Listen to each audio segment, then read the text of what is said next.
included in my new book, The Nameless and the Faceless of the Civil War, Gettysburg, Manassas, and more.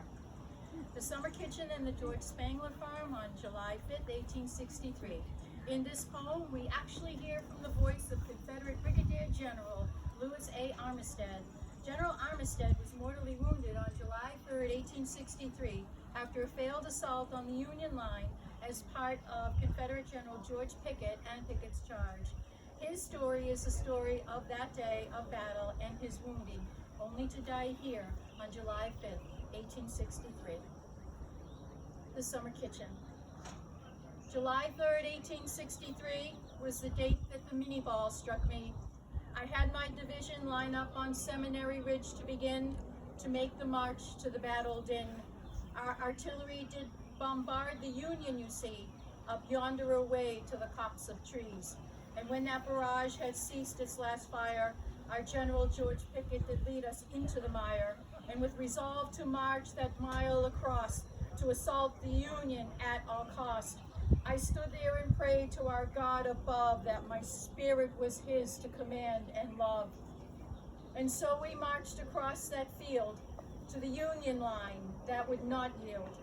And we kept marching throughout, the Union artillery that did rout, our line of brave Virginians that did seek that Union position. We were not meek, but our line began to falter hither and fro as the artillery fire it did throw. Through our line of men that did mangle, yet we forged through to that angle. We did not break or panic, you see, until the fence on the Emmitsburg Road it was known to be. And as we climbed and tossed over that fence, the Union artillery fire commenced. So many disappeared as we moved through, our brave soldiers in butternut. Oh, we knew that this charge we would not give up until we reached that stone wall where the Union struck. And so we marched through canister, shot, and shell as I watched man after man that fell. We stalled for just a moment to regroup, you see, long enough to call to my men, if ever be. I took my hat and pierced it with my sword to lead my men as I roared. I shouted, "Give them the cold steel," and kept to the front to assault the Union at the angle we did affront, and breached that stone wall and tried to turn the cannon around to return fire upon them, yet we could not sustain the assault at the wall. I yet refrain. Then I was hit and fell to the ground. I was wounded like so many around, and spied from in my most grievous pain the retreat from the stone wall. We could not remain. I know not how long I did lay there. I staked. The ambulance came to clear the field post haste. I was brought to a field hospital, you see. My wounds were mortal, so as to be. I was moved to the Summer Kitchen at the Spangler Farm, where I lay to die, far from harm. Do not mourn me, do not weep, for we all must die, and ne'er to keep. But it was my time, and hastened by the mini ball, you see, for I was just another casualty on July 3rd, 1863. The George Spangler Farm and the death of Confederate Brigadier General Lewis A. Armistead on July 5th, 1863. We know the number of the casualties, right?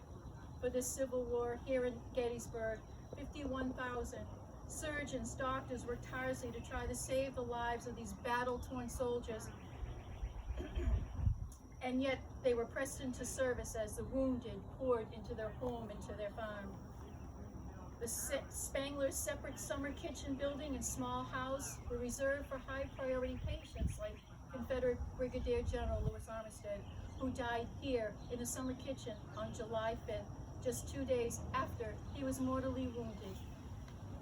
I've walked across that open field in the footsteps maybe of General Armistead to the Union position at the angle, and stood at the spot where General Armistead fell on July 3rd. I then traced his steps here to the George Spangler Farm.